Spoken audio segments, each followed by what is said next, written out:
안녕하세요. SJ은행 투자전략가 홍동희 팀장입니다. 이번 주 콕 집어드릴 글로벌 마켓뷰는 중국 달성 가능한 보수적 목표 제시입니다.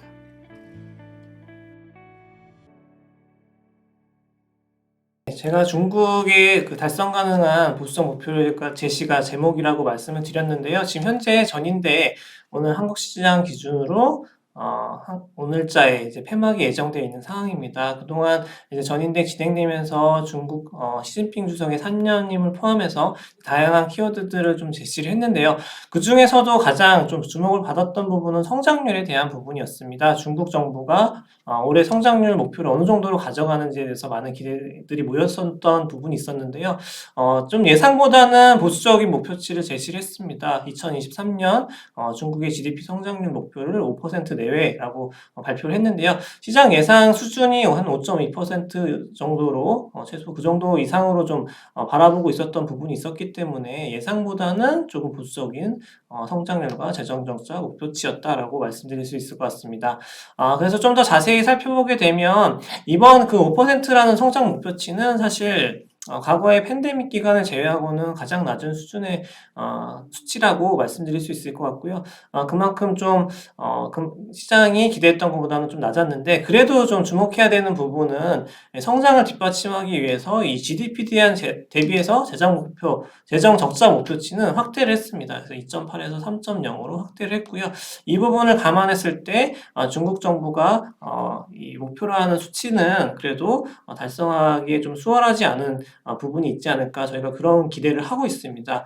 또 한 가지는 이 중국 정부가 가져가는 방향성에 대해서도 봐야 되는데 올해는 그 어느 때보다 이 내수 소비 그리고 기술 자립에 대한 부분을 많이 이제 강조를 했습니다. 그만큼 중국 외부의 그 대외 불확실성이 높다라는 부분을 중국 정부가 인지를 하고 중국 정부 자체가 이 경제의 펀더멘탈을 좀 키우는데 무게를 두고 있다라고 보시면 되고요. 이 증시 안에서는 그렇기 때문에 정책 수혜주 중심으로 좀 기대가 많이 반영될 것으로 예상을 하고 있습니다. 그런데 이제 중국 정부가 정책을 강화했을 때 그런 수혜를 볼 수 있는 기업들이 주로 중국 본토에 상장되어 있다라는 부분을 좀 고려를 했을 때 중국 본토 증시가 역외 증시와의 격차를 좀 축소할 수 있을 것으로 저희가 보고 있고요.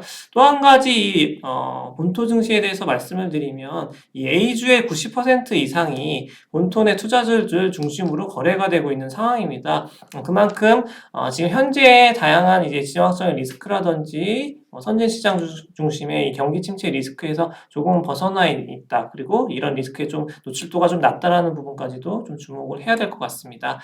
저희가 중국 외에도 사실 지금 시장에 워낙 많은 이슈들이 있는데요. 특히 지표에 대한 민감도도 굉장히 높은 상황입니다. 지난 주말 사이에 미국의 2월 고용지표 역시도 많은 관심을 받았었는데요. 지금 수치는 신규 고용은 예상보다 높게 나왔지만 그래도 실업률이 상승하면서 좀 내용은 좀 혼재되어 있었다라고 보고 있고요. 이번 주에는 그 어느 때보다 좀 물가 지표에 대한 관심도 높게 형성이 되어 있습니다. 3월 FOMC 직전에 나오는 물가 지표이기 때문에 그만큼 시장 관심도가 높고요. 또 지난달에 나왔던 물가 지표가 예상보다 이 물가가 완화된 속도가 더딜 수 있겠다라는 우려를 키워놓은 상황이기 때문에 이번 달 지표에 대한 관심도 굉장히 높다라고 말씀드릴 수 있을 것 같아요. 그리고 또 지금 통화정책 회의는 연준이 다음 주에 예정이 되어 있고요. 이번 주에는 ECB 통화정책 회의가 예정되어 있는데요. 50bp 인상 예상을 하고 있습니다. 그런데 이 인상 수치보다는 향후에 어떤 수준으로 긴축 속도를 가져갈지에 대해서 그 부분에 대한 시장 관심이 높을 것으로 보고 있고요.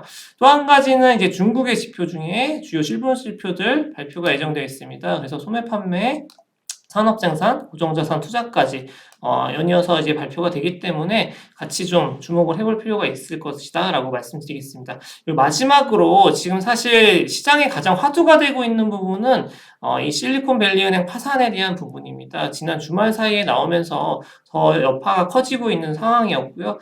그만큼 좀 금융기관의 이런 갑작스러운 붕괴는 여러 부분의 리스크를 확산시킬 수 있기 때문에 주목을 많이 받고 있는 상황입니다. 이 은행에 대해서 간략하게만 좀 말씀드리면 실리콘밸리 은행은 미국 안에서 한 16위 정도 되는 은행으로서 스타트업이라든지 벤처 투자 중심으로 사업 모델을 가져가기 때문에 좀 다른 일반적인 은행과는 좀 결이 다른 특수성을 갖고 있다라고도 말씀드릴 수 있을 것 같고요.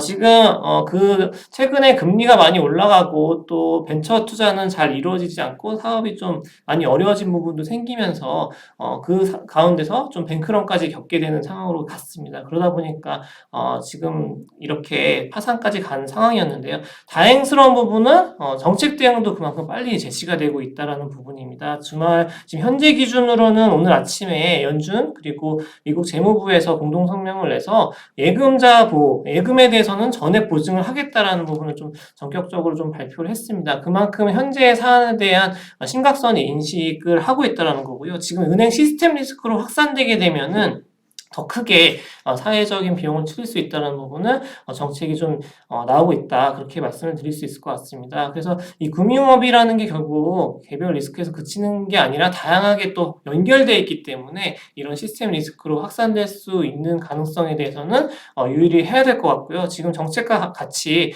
계속적인 모니터링이 좀 필요한 시점인 것 같습니다. 저희 이번 주 시장 이슈는 이 정도로 좀 업데이트를 드리도록 하겠습니다. 예, 경청해 주셔서 감사합니다. 자세한 내용은 SC제일은행 모바일 뱅킹 자산관리 정보 페이지 또는 영상 본문에 제공되는 링크를 통해서 확인하시길 바라겠습니다. 시청해 주셔서 감사합니다.